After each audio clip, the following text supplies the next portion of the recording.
ever want to see your sexy widow Foggy again, you gotta play my game.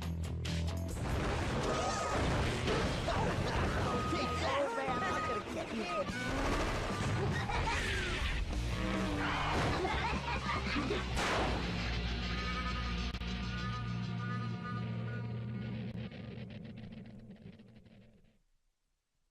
Okay, let's just get this on the table right from the outset.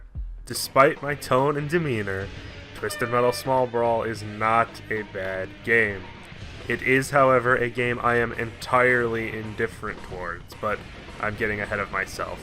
Let's talk about the origins of this thing. Small Brawl appears to have been spawned from comments by critics over the years that the vehicles in Twisted Metal controlled like RC cars rather than full-size death machines. This observation was taken to heart by Eat, Trek, Incog, or whatever the hell they were calling themselves by this point, and the idea would evolve into, and try not to have a stroke when I say this, a more child-friendly version of Twisted Metal. Now, logic would dictate, since the team had just released Twisted Metal Black on the PS2, that this game, which came out half a year later, would also release on the PS2.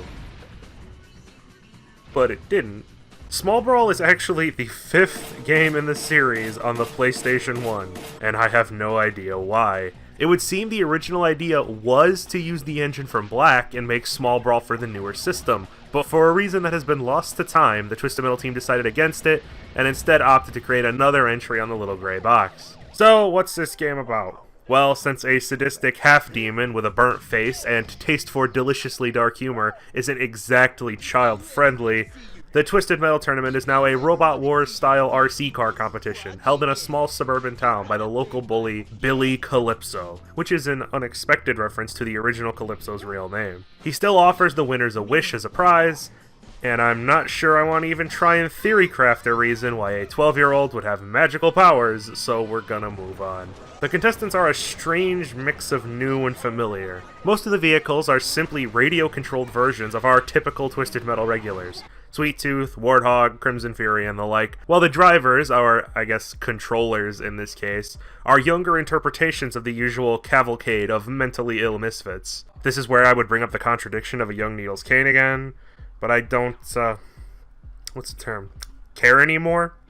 So we're just going to take a pass on this one. On to the presentation, and it's a PS1 Twisted Metal game. More on the level of 3 and 4 in the graphical department, though the textures seem a little more basic and less detailed. This may be intentional, an attempt to give the game a cartoon-like aesthetic, which isn't inherently a bad thing. The levels are based around typical suburban areas from the perspective of a toy car. Bedrooms, playgrounds, kitchens, that sort of stuff. All the weapons have also been redesigned to fit the RC theme as well. Missiles and bombs are replaced with fireworks of various types. The only entirely new weapon I noticed was the Roman Candle, which is like a rapid-fire version of the napalm and oil drum weapons. Speaking of weapons, it's gameplay time, boys and girls. Despite the contestants' diminutive stature, the rules are the same. Destroy all your opponents, progress through the stages, and defeat a series of bosses to finally get your wish from Calypso. The fact that the vehicles are now tiny and remote-controlled is incidental to the game itself. There's bizarrely no major mechanical or control changes, despite the fact that You are a toy! That's not to say there are no differences, however. For example, the game is painfully slow. The fucking sun's gonna explode before I get my wish at this rate. The turbo doesn't even make you go any faster. What the actual hell is this? The game is also incredibly easy, mostly owed to the slowed speed, but also because every weapon now has insane homing properties, even special moves. There's even these red markers that appear to show which opponent you're currently locked onto. This all results in a game that, while not bad or unplayable, is bland and unremarkable in any real way. What kind of idiot would even ask for changes like this? But the game's overall speed is still too quick for my taste. A perfect complement to the oppressive atmosphere, for better or worse, is the insane difficulty. This game feels crazy fast when you play it, and I'm sure by now you've heard me mention the problems present with hitting moving targets while in a moving vehicle. Oh. Right, me.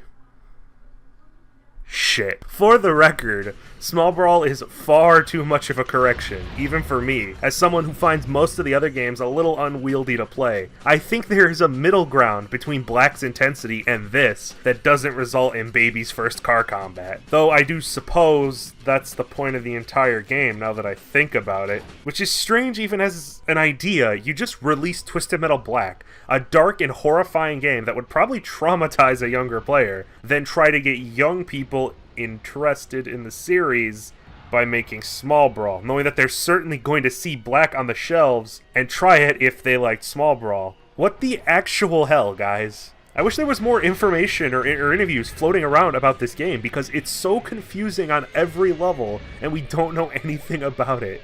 This is where I'd talk about the endings, but there's not much to talk about this time. Obviously, since the game is targeted towards wee-tots, there's not going to be any Calypso shenanigans. I don't think they let you murder people and laugh about it in kids' games. Let me down! Might wanna tighten that seatbelt, Twister!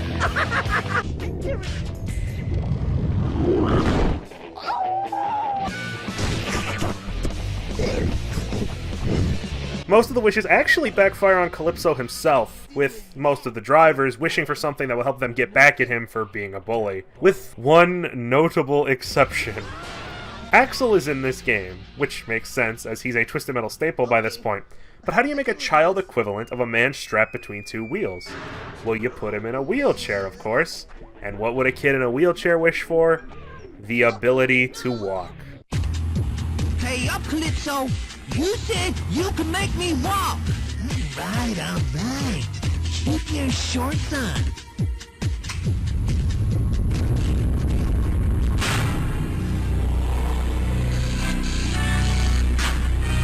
So, how do I make him go?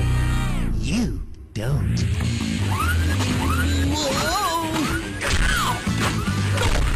I love yard work. Now, let me be transparent.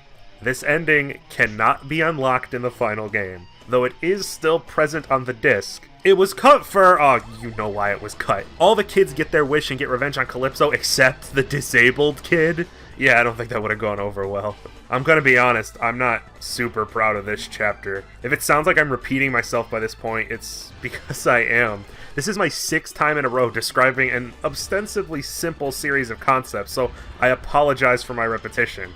I like to think I have a decently robust vocabulary, but there's only so many ways I can articulate dickhead holds contest, cars go boom, fuckers get wishes. And to give myself a little credit, this is the 5th game on the same console within 6 years. We're talking Call of Duty levels of same game syndrome. I'm trying to be fair and objective here, but I'm just so completely burnt out on playing what's basically the same game for a month. It's almost the same way I felt about Twisted Metal 4. Not bad, but not outstanding or interesting either. So if I come off as an ass and you really like Small Brawl, I'm sorry. There's nothing really wrong with the game on a technical level, I'm just so bored of the same thing over and over. My one fear is that my criticism of the game will be construed as me being one of those dickheads that's like, hey, quit playing one of them games, you pussy. Look at all this colorful baby shit you fucking... No.